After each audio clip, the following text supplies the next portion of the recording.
Hello friends, welcome back to my channel Saksham Tech. आज मैं आप लोगों को प्रॉफिट लॉस के आगे क्वेश्चन कराने वाला हूं, तो आप लोग चैनल को सब्सक्राइब कर लें और ज़्यादा से ज़्यादा लोगों को शेयर कर दें। आज मैं आप लोगों को 11 नंबर से बताऊंगा। तो आइए चलते हैं अपने क्वेश्चन पे। यदि एक डीलर किसी वस्तु के अंकित मूल्य पर 10% की छूट देने के बाद भी 5% का लाभ कमाना चाहता हो, तो उसे क्रय मूल्य को कितना प्रतिशत बढ़ाकर अंकित मूल्य तय करना चाहिए। जब भी ऐसे छूट और लाभ के क्वेश्चन दिए होते हैं, हमने आपको कल ही बताया था कि छूट कितनी, आप खुद देख लीजिए। छूट का मतलब कितना, 90। जब 10% की छूट होगी तो 90, और 5% का लाभ कमाना चाहे तो कितना, 105। और हमने आपको बताया था कि जो सीपी होता है वो हमेशा छोटा होता है और एमआरपी होती है वो बड़ी होती है। सीपी कितना, 90, और एमआरपी कितना, 105। अब आप बताइए, एमआरपी 105 है, मतलब जो बेची गई एमआरपी पे ही तो आप बेचोगे। कभी ऐसा तो होता नहीं कि सीपी पे आप बेच दो कि जितने खरीद के लाए उतने की बेच दो। तो आप जितना एमआरपी होगा उसी पे बेचोगे। आपने 105 का बेचा और 90 रुपए का खरीदा, तो आपको लाभ कितना हुआ, आपको लाभ हुआ 15 रुपए का। और हम लोग लाभ हानि गणना किससे करते हैं, सीपी से करते हैं। जितने का हम लोग खरीदते हैं तो खरीदा कितने का, 90 का, और परसेंटेज के लिए 100 का मल्टीप्लाई। तो हम लोग इसको सॉल्व कर लेते हैं। 15 छिक्का 90, कितना निकला हमारा, 100/6।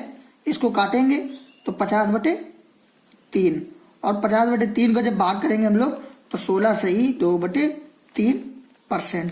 हमारा ऑप्शन सेकंड। बस इस कॉन्सेप्ट को आप लोग याद रखना। आप लोगों को कोई दिक्कत नहीं, ना ही आपको अंकित मूल्य निकालना, ना ही कुछ मानना, ना ही एक्स मानना। सिर्फ इतना ही, जो छोटा होता है वो मेरा हमेशा क्रय मूल्य। आप खुद से सोचिए कि जो एमआरपी होती है, आप बुक लेने जाते हैं तो वो ज्यादा होता है, फिर उस पर डिस्काउंट मिलता है, फिर जो जितने रुपए की आप खरीदते हैं वही क्रय मूल्य होता है। तो जो क्रय मूल्य हो गया, जो आपने खरीदा 90 रुपए का, और जो उस पर एमआरपी थी, मतलब जितने पे दुकानदार बेच रहा है वो कितना, 105 रुपए। दोनों का अंतर कितना, उसको फायदा हुआ 15 रुपए का। कितने में, जितने रुपए में उसने खरीदी थी। दुकानदार ने 90 रुपए में खरीदी थी, बेची 105 की, तो उसको कितने रुपए का फायदा हो गया, 15 रुपए का, और वो भी कितने, 90 में। लाभ हानि गणना आप हमेशा आप लोग क्रय मूल्य पे करना। फिर आइए चलते हम लोग नेक्स्ट क्वेश्चन 12 नंबर। 12 नंबर में क्या कहा गया है, वेंकट 20 दर्जन खिलौने 375 रुपए प्रति दर्जन की दर से खरीदा तथा प्रत्येक खिलौने को 33 रुपए की दर से बेच दिया। यहाँ पे सिर्फ थोड़ा ही समझना है हम लोगों को, 20 दर्जन से कोई मतलब नहीं। अब बताइए उसने क्या किया, 20 दर्जन खिलौने 375 रुपए प्रति दर्जन की दर से खरीदा। मतलब एक दर्जन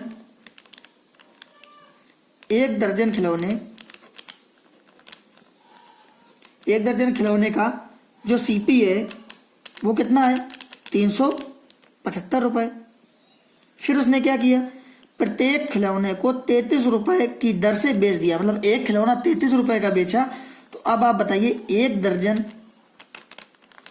दर्जन खिलौने कितने के बेचे होंगे, हमारा एसपी निकलेगा कितना। जब 33 का एक था तो 12 कितने के होंगे, तो हम लोग मल्टीप्लाई कर लेंगे। 12×3 = 36, और 12×3 = 36, और 12×3 = 39 कितने के, 396 रुपए के।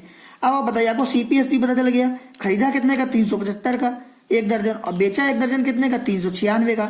उसको कितना फायदा हुआ, 396 में अगर 75 घटाओगे तो कितने रुपए का लाभ हुआ, 21 रुपए का लाभ हुआ। और लाभ हानि की हम लोग गणना जो करते हैं वो किससे करते हैं, क्रय मूल्य से। तो 375 इंटू परसेंटेज के लिए 100 का मल्टीप्लाई। अब इसको काट लेंगे, 25 चौको 100, 25 एकम 25, 25 पंचे 125, ये 3 सत्ते 21, और 3 5 15। कितना बचा हमारे पास, 28/5। और इसको जो हम लोग काटेंगे कितना, 55 25, और 5 छक्का 30, 5.6%। Option second. बस आप लोगों को सिर्फ, आप जितना एक दर्जन पे जितना डिस्काउंट लगाएंगे उतना ही 20 दर्जन पे लगाएंगे, उतना ही 40 दर्जन पे लगाएंगे, वो तो एक ही सा होता है। तो आप लोग बस एक दर्जन का सीपी पता चल गया, एक दर्जन का एसपी पता चल गया, और हमने लोगों ने देख लिया एक दर्जन पे कितना लाभ हुआ, और उसका क्रय मूल्य कितना, और परसेंटेज, और उसका लाभ निकाल लिया कितना, 5.6% का। उसके बाद हम लोग चलते हैं अपना अगला क्वेश्चन। हमारा क्वेश्चन है 13 नंबर। 13 नंबर देखते हैं। 13 नंबर में क्या कहा गया है, 832 रुपए में एक वस्तु को बेचने से प्राप्त लाभ 448 रुपए में उसी वस्तु को बेचने से हुई हानि के बराबर है। 50% लाभ प्राप्त करने के लिए उसका विक्रय मूल्य क्या होना चाहिए। तो अब इसमें क्या हुआ, जब लाभ भी बराबर है और हानि बराबर है। अब बताइए, लाभ और हानि दोनों बराबर है, ऐसी कंडीशन पे हम लोग क्या करते हैं, जब लाभ हानि बराबर हो, तो हम लोग क्या करते हैं, सीपी निकालने के लिए क्या करते हैं, दोनों को जोड़ देते हैं। सीपी निकालने के लिए दोनों को जोड़ दो और 2 से डिवाइड कर दो, बस आपका सीपी निकल आएगा। तो दोनों को जोड़ेंगे कितना आ जाएगा, 8 2 10, 4 3 7 1 8 और 8 4 12, कितना 1280 आ गया। 2 से डिवाइड करेंगे कितना आ जाएगा, 640 रुपए। फिर उसमें क्या कहा गया है कि 50% लाभ प्राप्त करने के लिए उसका विक्रय मूल्य क्या होना चाहिए, इस रुपए पे 50% लाभ प्राप्त करने के लिए।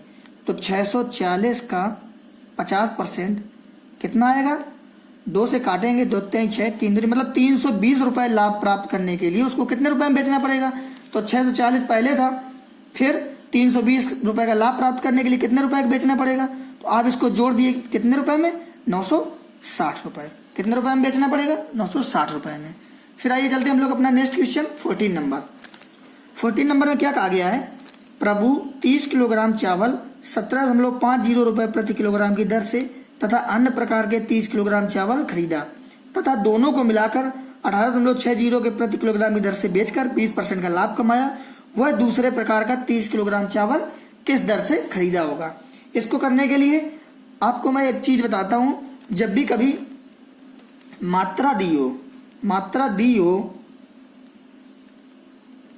तो रेशियो से हम लोग सॉल्व करते हैं। किससे, रेशियो से हम लोग रेशियो को बराबर कर लेते हैं। तो आप बताइए, इस पे जो दिया गया है 30 किलोग्राम और इस पे भी 30 किलोग्राम, इसको करेंगे तो जब इसका रेशियो बनाएंगे तो 1 किलोग्राम निकल आएगा, 30 से 30 कट जाएगा, 1 किलोग्राम निकल आएगा। फिर उसके बाद हम लोग क्या करते हैं कि जो दोनों को मिलाकर बेचा है वो कितना 18.60 पे बेचा है प्रति किलोग्राम। हम लोग प्रति किलोग्राम निकालना है तो हम लोग पहले क्या करते हैं, मिश्रण का प्रति किलोग्राम मूल्य निकाल लेते हैं। प्रति किलोग्राम मूल्य कितना, प्रति किलोग्राम एसपी कितना है, 18.60 है, 18.60 है।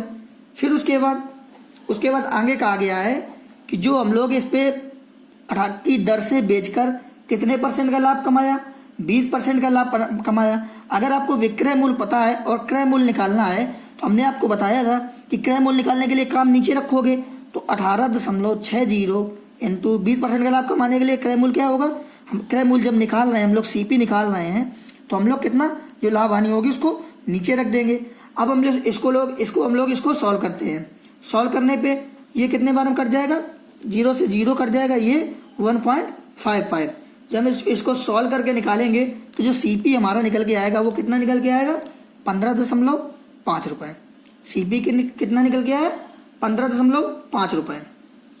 फिर उसके बाद हम लोग देखते हैं सीपी इतना आ गया, कितना 1 किलोग्राम का, क्योंकि हम लोग प्रति किलोग्राम एसपी निकाले इतने, उसी पे इतना निकाल लिया। और हमें निकालना कितना है कि वह दूसरे प्रकार के 30 किलोग्राम चावल कितने दर से बेचे। तो हमें चाहिए कितना, 2 किलोग्राम का सीपी कितना आ जाएगा, 2 किलोग्राम का सीपी कितना आ जाएगा। तो इस पे 2 का मल्टीप्लाई कर देंगे, मतलब कितना 31, क्योंकि हमारे पास कितने दोनों को मिलाकर जब बेचा है तो जब 1 किलोग्राम पहला और 1 किलोग्राम दूसरा है और जब दोनों को मिलाओगे तो कितना हो जाएगा, 2 किलोग्राम। तो ये आपका मिश्रण का मूल आ गया कि 2 किलोग्राम का सीपी इतना रुपए है। अब हम लोग क्या करते हैं, लिख लेते हैं पहला और दूसरा, पहला प्लस दूसरा, और जो लास्ट में था वो फर्स्ट प्लस सेकेंड, दोनों का मिश्रण था। तो अब आप बताइए जो पहले का जो सीपी आया है, पहले का सीपी जो हम लोगों ने लिखा है तो वो कितना दिया है, कितना रुपए है, 17.5 रुपए, 17.5 रुपए प्रति किलोग्राम की दर से, प्लस और दूसरे वाले का तो हमें निकालना ही है, तो दूसरे वाले को हमने मान लिया x। फिर हमने क्या किया है, दोनों को मिला के जो सीपी है वो कितना रुपए है, 31 रुपए है, 31 आ गया। फिर तो x की वैल्यू कितनी आ जाएगी, 31 में से हम लोग 17.5 घटाएं तो कितना बचेगा, 13.5 रुपए। और यही हमारी वैल्यू आ गई ऑप्शन 4। हम लोगों को बस इतना समझना है कि मात्रा दी होती तो हम लोग रेशियो बराबर कर लेते हैं। 30 किलोग्राम था, इसको हमने किया तो 1 किलोग्राम बच गया। फिर हमने क्या किया, मिश्रण को दोनों को मिलाकर कितने रुपए में बेचा है, 18.60 में। तो हमने क्या किया, जो मिश्रण था प्रति किलोग्राम मतलब 1 किलोग्राम का विक्रय मूल्य कितना 18.60, और हमें उसको दर से बेचकर 20% का लाभ कमाया। तो कितने रुपए का लाभ, हमें सीपी निकाल लेंगे कितने रुपए का लाभ। तो जब उसका 20% निकालेंगे, हमें क्रय मूल्य निकालना है, तो क्रय मूल्य नीचे रख देंगे काम, क्योंकि हम लोग क्रय मूल्य निकाल रहे हैं। अगर विक्रय मूल्य पे लाभ निकालते तो 120/100 करते, लेकिन हमें क्रय मूल्य निकालना है तो हमने नीचे 120 रख दिया। सॉल्व किया तो मतलब हमारा क्रय मूल्य कितना रहा होगा 15.5, मतलब क्रय मूल्य 15.5 और लाभ कितना, जो विक्रय मूल्य है वो 18.60। अब बताइए 1 किलोग्राम का मूल्य 15.5 और हमने 2 खरीदे थे। 1 किलोग्राम चावल का मूल्य इतना था, फिर 1 किलोग्राम चावल का मूल्य इतना, फिर दोनों को मिलाया है तो टोटल कितने किलोग्राम हो गए 2 किलोग्राम। तो 2 किलोग्राम का सीपी कितना 31। अब अगर 1 किलोग्राम का सीपी 17.5 है, दूसरे वाले का हमें पता नहीं सीपी, और दोनों का मिला के हमने निकाल लिया है कि दोनों को जब 1-1 किलोग्राम मिला के दोनों का सीपी कितना 31 रुपए, तो दूसरे वाले का आ जाएगा 13.5 रुपए। इस लॉजिक को हमेशा याद रखना, नहीं तो आप मल्टीप्लाई करोगे कैलकुलेशन बहुत टफ हो जाएगा। बस इस तरीके से आप लोग सॉल्व करना। फिर आइए चलते हैं अपन लोग 15 नंबर क्वेश्चन सॉल्व करते हैं। 15 नंबर में क्या कहा गया है, एक दुकानदार ने 5% की छूट देकर एक वस्तु बेचा और 23.5% लाभ कमाया। यदि वह कोई छूट नहीं दिया होता तो उसका प्रतिशत लाभ क्या होता। आप लोगों को मैं ऐसे क्वेश्चन करा चुका हूँ, हमेशा बताया है जब भी कभी छूट और लाभ दे दे तो आप क्या करते हैं 5% मतलब 95 और लाभ कितना 23.5 का, तो मतलब 123.5। अब आप बताइए सीपी और एमआरपी, सीपी और एमआरपी, सीपी कितना होगा छोटा वाला होगा और एमआरपी कितना 123.5। अब आप बताइए अगर 95 का खरीदा 123.5 पे बेचा तो कितने रुपए का प्रॉफिट हुआ। जो हम लोग इस पे इसको माइनस करेंगे तो कितना हो जाएगा हम लोगों का 28.5, क्योंकि 23.5 28 5 ही तो है 28.5। और जो निकालते हैं लाभ परसेंट वो किससे निकालते हैं हम लोग क्रय मूल्य से, 95 × 100। तो हम लोग इसको 5 से काट लेंगे 20, 5 से काट लेंगे 19, या तो फिर आप 95 से क्या करते कितना 123.5 19 से फिर हम लोग इसको काटेंगे तो कितना 19 से कम 19 के बाद कितना बचा 9, 95 19 बना 95 1.5। जब हम लोग 20 का गुणा करेंगे तो कितना आ जाएगा हमारा 30%। Option third. बस ये कॉन्सेप्ट अगर आप लोगों ने सीख लिया तो हम मुझे नहीं लगता कि इस बुक का कोई भी क्वेश्चन छूटेगा, क्योंकि इस टाइप के कम से कम 10 या 15 क्वेश्चन दिए हुए हैं और ये कॉन्सेप्ट बहुत बेस्ट रहता है। ना एक्स मानना, ना ही 100 मानना, ना ही कुछ मानना, सीधे ऐसे ही कर दो। फिर उसके बाद हम लोग अपना आगे क्वेश्चन करते हैं 16 नंबर देखते हैं 16 नंबर में क्या कहा गया है। 16 नंबर में एक दुकानदार ने टीवी सेट 8% छूट के साथ 17,940 रुपए में बेचा और 19.6% का लाभ अर्जित किया। यदि उसने छूट नहीं दी होती तो उसका अर्जित प्रतिशत लाभ क्या होता। Same question, same repeated question, हमें 17,940 से कोई मतलब नहीं। अगर आपने इसका यूज कर दिया तो समझ लो आपका कैलकुलेशन बड़ा हो गया और आप लोगों को उतना ही टाइम लग जाएगा। क्या दिया है 8% की छूट मतलब कितना 92 और कितने परसेंट का लाभ 19.6 मतलब 119.6। बस हमारा सीपी और एमआरपी, सीपी कितना छोटा वाला, एमआरपी कितना बड़ा वाला 119.6। अब बताइए 92 से 19.6 में 92 8 100 और 19 8 27, तो कितना अंतर हो गया, लाभ कितने का हो गया 27.6 का। 92 में खरीदा 119.6 में बेचा, लाभ कितना 27.6 का। क्रय मूल्य से निकालते हैं लाभ की गणना 92/100। हम लोगों को बस इतना ही करना था, ये लाभ परसेंट हमारा निकल के आएगा। तो 92 से अगर हम इसको काटेंगे तो कितने बार में कट जाएगा 3 बार में कटेगा, लेकिन 1 अंक के बाद दशमलव तो 1 अंक के बाद 100 का मल्टीप्लाई कराएंगे कितना आ जाएगा 30%। कितना सिंपल हो गया ऑप्शन 4। अगर आप इसका यूज करके फिर कराते तो कैलकुलेशन टफ हो जाता, पर यहाँ पे एक भी कैलकुलेशन टफ नहीं होगा। 3 का मल्टीप्लाई 3 दूनी 6 3 9 27 मतलब पूरा कट रहा है। उसके बाद हम लोग चलते हैं अपना नेक्स्ट क्वेश्चन 17 नंबर में क्या कहा गया है। सूचीबद्ध कीमत पर 30% छूट पाकर दीपा ने एक पंखा खरीदा। छूट न मिलने पर उसे 82.50 रुपए अतिरिक्त अदा करना पड़े। इससे कितने कीमत में पंखा पड़ा। इसके हमें निकालना है कितने कीमत में पंखा पड़ा। तो हमने क्या किया एमआरपी कितना मान लिया, एमआरपी हमने मान लिया 100 रुपए।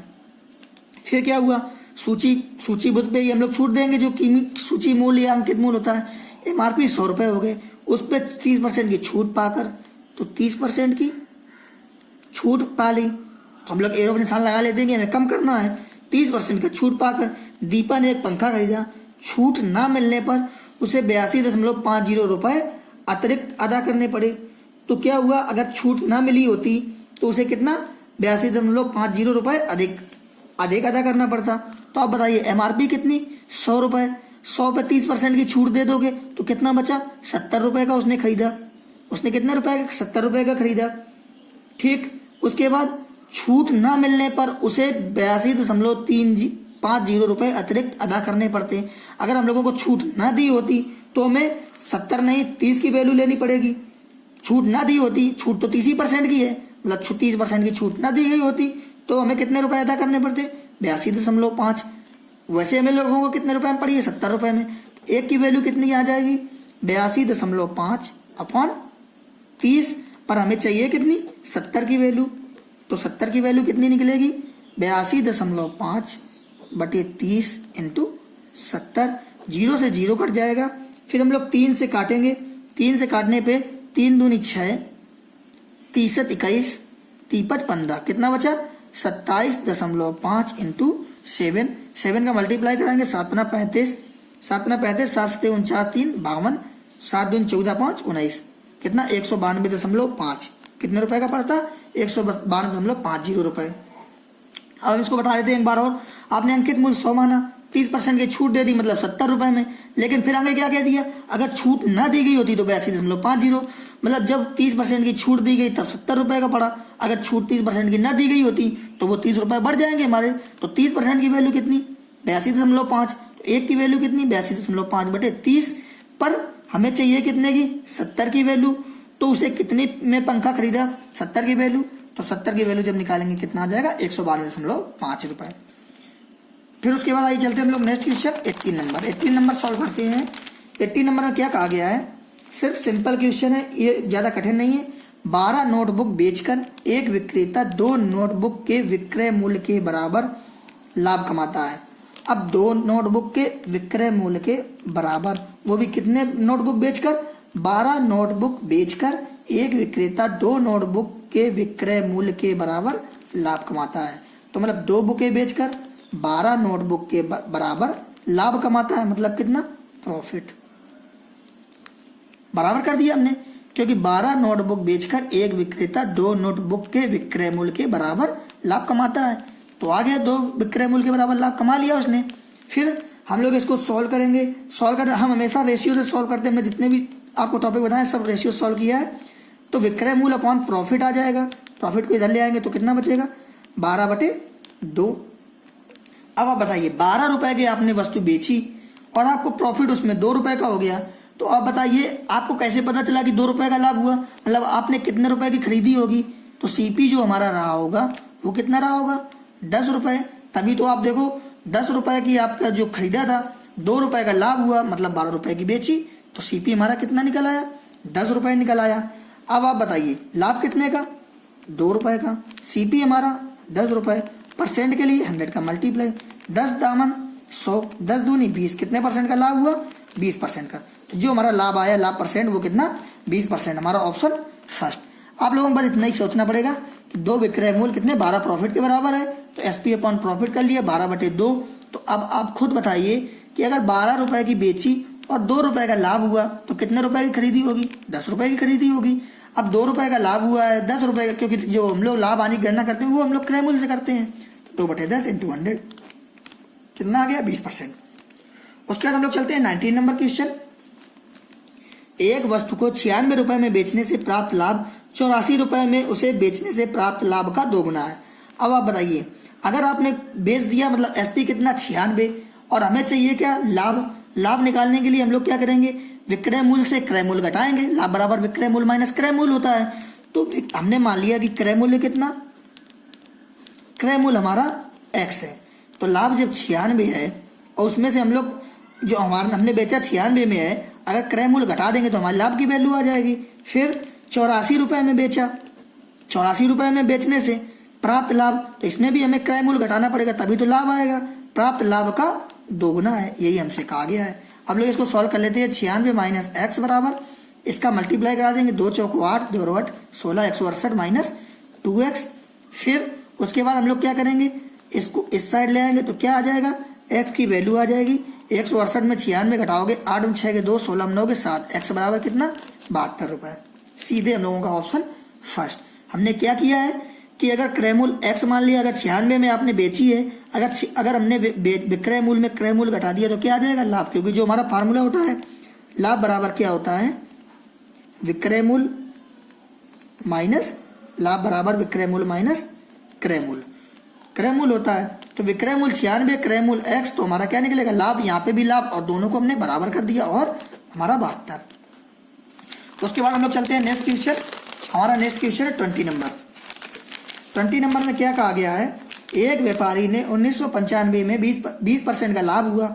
1996 में उसका निवेश पहले से 5,000 रुपये कम था, लेकिन उसकी आय 1995 में इतना ही थी क्योंकि 1996 में उसका लाभ 6% पॉइंट से बढ़ गया। बस हमें इस चीज को याद रखना है। तो हम लोग क्या करते हैं, पहले कितना था, पहले लाभ कितना था, पहले 20% का लाभ हुआ मतलब कितना 120%। फिर बाद में कितना हुआ, बाद में 6% बढ़ गया पॉइंट से, मतलब 126% हो गया, 126%। मैं आप लोगों को बिल्कुल शॉर्ट मेथड बता रहा हूँ। तो फिर हम लोग रेशियो बना लेते हैं, पहले और बाद का रेशियो। तो बाद को इधर ले आए तो हम लोग क्या रेशियो बनेगा 126/120, ये हमारा रेशियो बनेगा। अब आप बताइए यहाँ पे कितना रुपए कम है, 5,000 रुपये कम था, और इसमें कितने रुपए दोनों में अंतर है, पहले और बाद में कितने रुपए का अंतर है, 6 का अंतर है। तो 6 बराबर 5,000 के, 5,000 के, क्योंकि यहाँ पे कहा गया है कि 1995 और 96 में, मतलब 95 और 96 में 126 और 120 में कितने का अंतर, 6 का, और यहाँ पे कितना कम 5, यहाँ 6 कम और यहाँ 5,000 कम। तो एक की वैल्यू हम लोग नहीं निकालेंगे, हमें क्या चाहिए 1995 में उसकी राशि क्या थी, मतलब पहले उसकी राशि क्या थी, हमारे हिसाब से पहले कितनी 126, मतलब हमें 126 की वैल्यू चाहिए। अब आप लोगों को मैं एक शॉर्ट मेथड बताता हूँ कैलकुलेशन करने के लिए। आप एक का मान निकालते 5,000/6, फिर 126 का मान निकालते 5,000/6 इंटू 126। लेकिन अब आप बताइए 6 से 126 हुआ, कितने का मल्टीप्लाई हुआ है यहाँ पे 21 का, 6 कम 6, 6 दूनी 12। जब 21 का मल्टीप्लाई करके यहाँ 126 आया तो आप लोग यहाँ पे भी 21 का मल्टीप्लाई करा दिए, तो 0 0 0 21 पंचे 105, कितने रुपए आ गए 105 के नीचे 000 ऑप्शन थर्ड, इतने रुपए। बस इस तरीके से आप एक की वैल्यू निकाल लेते, फिर 126 की वैल्यू निकाल लेते, तब भी आ जाता। पर इस क्वेश्चन को ना ही x मानना ना ही कुछ मानना, आप लोग याद रखना 1995 में मतलब पहले कितना 120% का लाभ हुआ, फिर उसके बाद 6% बढ़ गया मतलब 126 हो गया बाद में 1996 में। तो पहले और बाद की वैल्यू 126/20।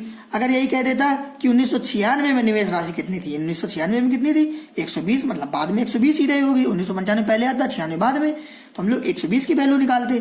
पर हमें पूछा गया 126 की वैल्यू, तो हमने निकाल दी 10,500। सो फ्रेंड्स, आप लोगों को वीडियो अच्छा लगा हो तो चैनल को सब्सक्राइब कर ले, और आप लोगों का आरआरबी एनटीपीसी के जो पिछले ईयर के क्वेश्चन आए हुए हैं वो मैं हमने स्टार्ट कर दिया है, और वही आप लोगों को ट्रिक पढ़ाएंगी, सारी की सारी जियोग्राफी, हिस्ट्री, इकोनॉमिक्स, जितनी भी ट्रिक हैं साइंस की सारी वही ट्रिक बताएंगी, और वो भी ट्रिक लाइव बताएंगी, कोई पीडीएफ से नहीं बताएंगी, एक एक पॉइंट बताएंगी कैसे क्या आया। तो आप लोग चैनल को सब्सक्राइब जरूर कर लें और आप उनकी क्लास जरूर ज्वाइन करें। अभी शुरुआत रहता है या स्लो रहता है, फिर उसी हिसाब से धीरे धीरे वो लोग मैनेज हो जाएगा। तो आप लोग एनटीपीसी के प्रीवियस ईयर के क्वेश्चन जरूर पढ़ लें, किसी ने भी नहीं अभी तक कराए होंगे। स्पेशली मैं एक एक शिफ्ट वाइज क्वेश्चन करा रहा हूँ, उस पर मैडम करा रही हैं कि 2016 में जब पेपर हुआ था तब आरआरबी एनटीपीसी में कौन कौन से क्वेश्चन आए थे साइंस के, क्योंकि आजकल जो रेलवे है वो साइंस को आधार बना रहा है, तो साइंस के ही मैं क्वेश्चन उस पर करा रहा हूँ। टोटल साइंस के क्वेश्चन दिए हैं, तो आप लोग उस क्लास को जरूर देखें और चैनल को सब्सक्राइब जरूर कर लें। और धीरे से एक टीचर और आने वाले हैं, लॉकडाउन की वजह से आ नहीं पा रहे हैं, तो आप लोगों को करंट का पोर्शन भी मिल जाएगा, तो आप लोगों को आरआरबी की तैयारी बढ़िया हो जाएगी। तो आप लोग चैनल को सब्सक्राइब जरूर कर लें और ज़्यादा से ज़्यादा शेयर कर दें। सो फ्रेंड्स, बाकी क्वेश्चन के लिए मिलते हैं कल। Take care, bye bye.